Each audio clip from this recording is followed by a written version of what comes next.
The world has reached 8 billion, and I'd love to tell you what this means for us.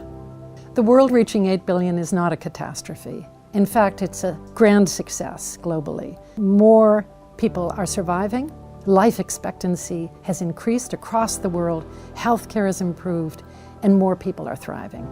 It would be a catastrophe if governments can't prepare for what's coming in the next few decades.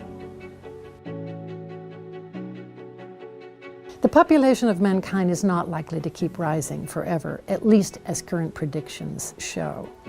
What we see is a peak predicted in about 2080s, thereafter a plateau, and after 2100, we'll have to wait and see. A feature of today's population is how diverse it is in different countries of the world.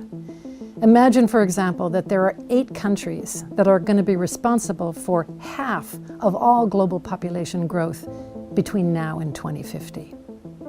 At the other extreme, we have more than 60% of the global population today already living in a country that is below replacement fertility.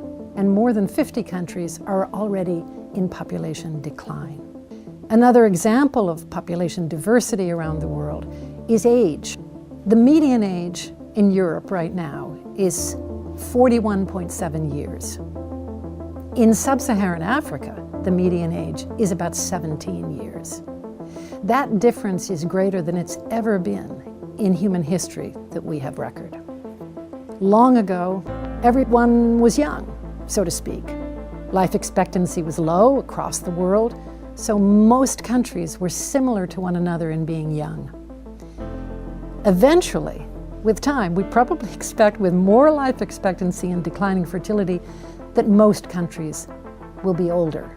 We're in a fascinating window right now in human history where we have this grand diversity between old countries and young countries simultaneously. We don't see a baby boom. In fact, the pace at which the global population was growing peaked back in 1964, when it was growing at more than 2.2% per year. Now, right now, it's less than 1%. It took 12 years for us to grow from 7 to 8 billion. It will take us 14.5 years to reach 9 billion. And then it will take us more than 20 years to get to 10 billion.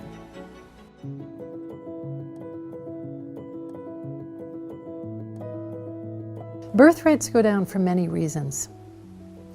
And what we've observed for years, since approximately the 70s, is that where we see an increase, for example, in women's education, children are more likely to be healthy, children are more likely to survive, and women are more interested in regulating their fertility, adopting contraception, and having fewer children.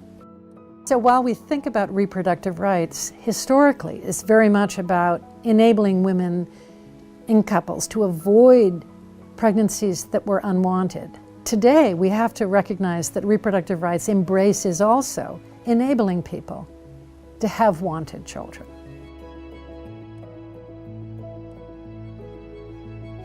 Where development has been successful and progresses, we see that these are countries in large measure where women have reproductive rights and choices. That women's agency, their bodily autonomy, are essential to development. They are in fact hallmarks and indicators of development and the achievement of the Sustainable Development Goals. So it's imperative for us to fulfill the Sustainable Development Goals and to make education universally accessible and affordable for all children. In many countries of the world today, what we see also is that people aspire to more children than they're actually having.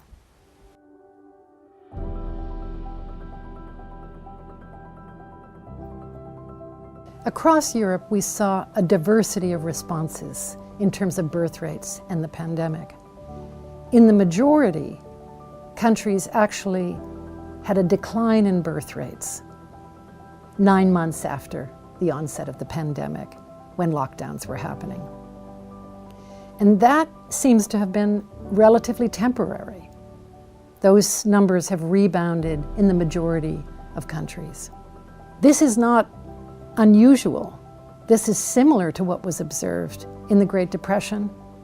It was observed in the flu epidemic of the early part of the 20th century.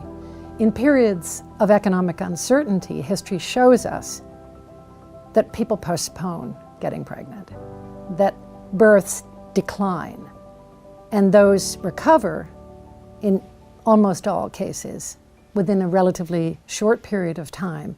And that seems to be the impact of COVID. One of the great successes of 8 billion is it means that increasing life expectancy is no longer something which is only visible among the wealthier populations of this world, but it's growing and increasing. Child mortality is down, infant mortality is down, maternal mortality is down. These are huge successes for all of us. And 8 billion is 8 billion people who will develop unique, original, creative ideas to make the world a better place.